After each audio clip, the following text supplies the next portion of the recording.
সম্মানিত সুধী, হাদিস থেকে আরেকটি গুরুত্বপূর্ণ জিনিস পাওয়া যায় যে ফিলিস্তিনের এই উপত্যকায় গুরুত্বপূর্ণ একটি জায়গা, মুসলমানদের জন্য ছাউনি হবে। তারা গিয়ে যুদ্ধ করে আসবে, আবার এসে ফিরে তারা আবার এই গুরুত্বপূর্ণ শামের একটি অংশের মধ্যে তারা সেখানে নিরিবিলি থাকতে পারবে। এখানে তারা রেস্ট করবে, বিশ্রাম করবে, থাকবে, আবার গিয়ে তারা যুদ্ধের ময়দানে অবতরণ করবে। এভাবেই চলতে থাকবে। কেউ এই জায়গাগুলোকে ধ্বংস করে মাটির সাথে মিশিয়ে দেবার কোনো সুযোগ থাকবে না। প্রিয় সুধী, আরেকটি গুরুত্বপূর্ণ কথা হলো হাসরের ময়দান তো কায়েম হবে। এটা তো আমরা বিশ্বাস করি নাকি? বিশ্বাস করি না?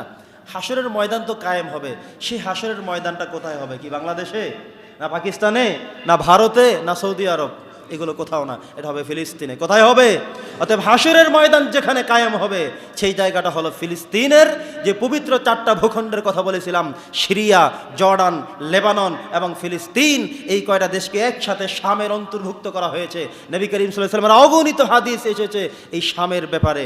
শাম দেশের কথা বলে অসংখ্য হাদিস এসেছে। অতএব এই জায়গা হলো পবিত্র ভূখণ্ড, পবিত্র নগরী। আমাদের দায়িত্ব কি সেগুলো আমাদের মনে রাখতে হবে প্রতিনিয়ত। আমরা তো আল্লাহর কাছে দোয়া করেই যাচ্ছি। এটা হলো সবচেয়ে ক্ষুদ্রতম, নিম্নতম, একেবারে কম একটা বিষয়। আমরা টাকা পয়সা ছাড়া, নিজের শক্তি শ্রম ছাড়া একটু শুধু দোয়া করে গেলাম।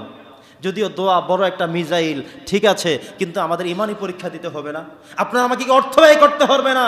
আমাদের শ্রম বিনিয়োগ করতে হবে না? আমরা কিছুই করলাম না, শুধু দোয়াই করে গেলাম, মনে করলাম দোয়া করলেই হবে।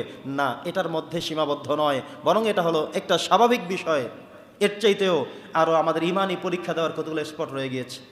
আমাদের পক্ষে যদি সম্ভব হয় তাহলে এমন যতগুলো আয়োজন হবে, যেখান থেকে হবে, যেভাবে হবে, অর্থ দিয়ে, বুদ্ধি দিয়ে, পরামর্শ দিয়ে, শরীর দিয়ে, রক্ত দিয়ে, নিজের গলা ফাটিয়ে, প্রয়োজন হলে জীবন দিয়ে হলেও ফিলিস্তিন, প্যালেস্টাইন, মুসলমানদের পাশে দাঁড়াতে আমরা কি এক রয়েছি সবাই?